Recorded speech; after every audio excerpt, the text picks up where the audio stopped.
Welcome back to yet another recruiting recap. This week we didn't have a huge list here for Florida State's second scrimmage of the spring, but we still did have a few very, very talented guys that were on campus this weekend. We will start off with five-star offensive lineman from Denton Ryan High School in Denton, Texas, Tai Haywood. Tai Haywood arrived. He was not there for the scrimmage. He arrived shortly afterwards, but he still did get that whole day in Tallahassee to hang around the program. It was his first time in Tallahassee ever. And it was actually, in general, just significant to get him on campus. If you look at his profile, he has not visited many schools. So, again, that just makes the one visit of him coming here that much bigger. And it went so well that he even locked in an official visit with Florida State. He told me June 21st is when he'll be back here for his official visit. Right now, looking at his official visit schedule on3 on his profile, it is the last scheduled official for the summer. Again, there could be more that pop in there, but as of now, Florida State is getting that last official for the five-star. On how the visit went, overall, he told me it was great. He just loved being in Tallahassee. It seemed like he loved the energy within the program. He loved being on campus. He loved Norvell's energy. He just loved everything around it. When I asked him what was unique about it, he was like, well, there's a lot of things. Like, I'm pretty sure no other school has a sod cemetery like Florida State. And it was just like, his quote was really like, it was just great to be there. It was awesome. He also has a really good relationship with Alex Atkins, like most linemen do who come to visit Florida State. And they kept building upon that. When I asked him about their relationship, he just goes, yeah, man, that's my boy, and just raved about Atkins. And then kind of went through the typical stuff that we hear from recruits, that they showed him how the offensive line room works and what they do and how they can make you better as not just a player, but a person. And that really seemed to stand out to Tai. Florida State is in his top schools right now. At least he told me.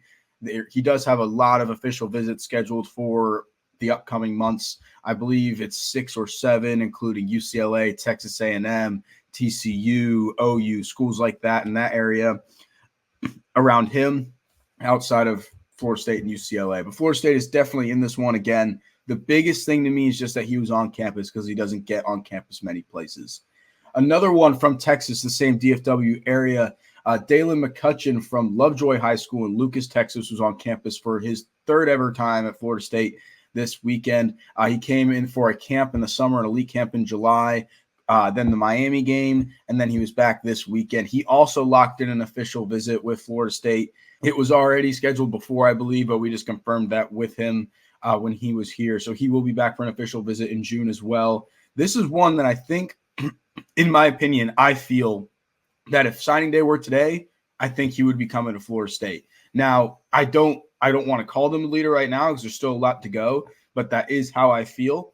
It kind of seemed like he uses Florida State as his gold standard. He said Florida State is the school he compares every other school he goes to. He told us that after the visit. And if that doesn't mean Florida State's in the lead or at least close to it, I don't know what does. But this is one Florida State has a really good shot at, even though he is from Texas. Other schools in that include Ohio State, like for every other receiver, Texas, and USC. I believe if you look at the RPM, USC is the perceived leader according to the On3 recruiting prediction machine. But again, Florida State continues to make moves. He says he talks to Dugans all the time. They have a good relationship. He also has a good relationship with Chris Thompson, the area recruiter for Texas for Florida State. In general, you can really tell he just loves being around the program. He loves being around and seeing everybody. This was his first time he got to take in a practice, which I think is a big deal. Again, he's coming back for an official. I think Florida State has a real shot here. I think this is probably the Texas kid that they have the best shot at. And they brought in a good amount this past few weeks or this cycle. So, yeah, Dillon McCutchen. And, again, I do want to add, I think he's the best receiver in the class. I do very much recommend looking at his film. The other one, we got offensive lineman, another one, Micah Dotson. This was an interesting one. He admitted to us after his visit when he arrived on campus Saturday morning that Florida State was not in his top 5. So let's consider them unranked in his recruitment.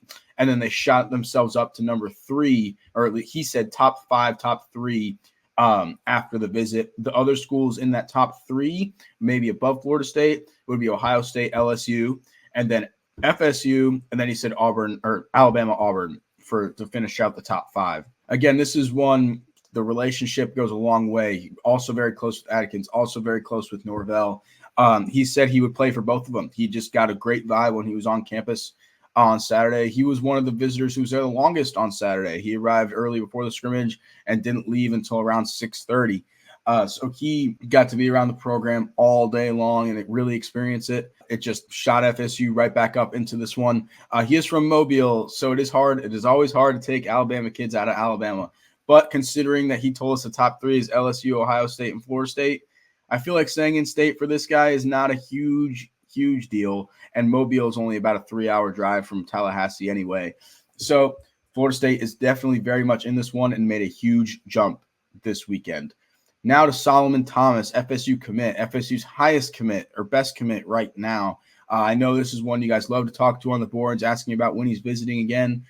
He is still flirting with other schools. He's going to take official visits to FSU, UF, and LSU. I think out of there, UF is probably the biggest competitor. This one, for really since for forever in this recruitment, it's been a Florida State UF battle. I remember talking to him at one of the elite camps last summer, and he said it was a 2-team race. Then you look at the RPM, and it was clearly UF FSU. It wasn't much of a surprise there, and it's not much of a surprise that UF keeps battling in this one. They're going to battle to the bitter end. But I still think this is a very firm commitment to Florida State. If you watch the interview over on the YouTube channel, it doesn't start off great. He says, I still want to keep my options open. That's not something you want to hear from a commit. But as you keep watching through the interview, he kind of warms up and says more about how much he loves Florida State. He says every time he'll go to other schools and he'll like it, but he comes back to Florida State and just gets some other feeling. It feels like home. He started talking. He couldn't figure out how to answer something. He just goes, it's just good to be home. He does love being at Florida State. And I think that feeling that whenever he comes back is going to keep coming, and it's going to keep reminding him why he's going to stick with Florida State. That is my opinion on him. I think it's very firm. Again, UF's going to fight. LSU's going to fight. But I think just that feeling he gets at Florida State is going to stick with him and keep it going. 2 more. We got Hollis Davidson, tight end, committed to Auburn. This is an interesting one because if you watch the interview, he stayed very guarded. He didn't really want to talk too much about Florida State and kind of still wanted to show that he was committed to Auburn. But from what we're hearing or what we're told, I think Florida State is definitely in this one. When we asked him about official visits, he said he didn't know yet.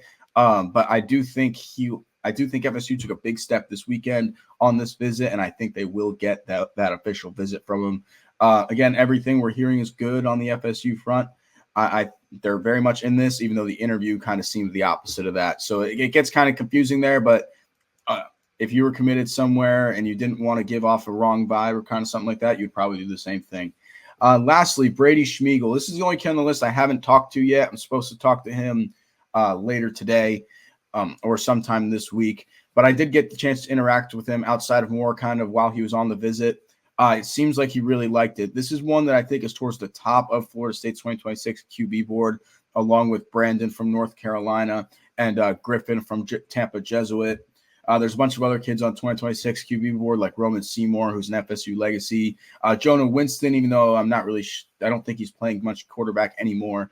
But yeah, this is the 2026 QB board or QB race for Florida State recruiting is starting to heat up a little bit. You're seeing them bring in multiple guys. And Brady Schimel, I think, liked it. Every time I saw him, it seemed like he had a smile on his face.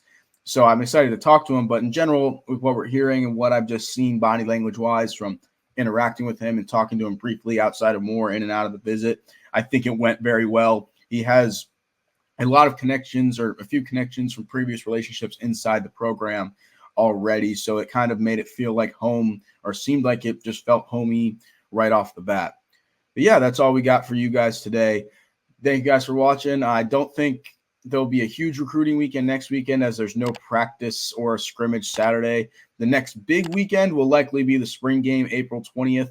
I'm sure there'll be a few kids to come in for practice the next few weeks as well, like there has been, but there won't be a huge, really recruiting weekend probably until the spring game. Thank you guys.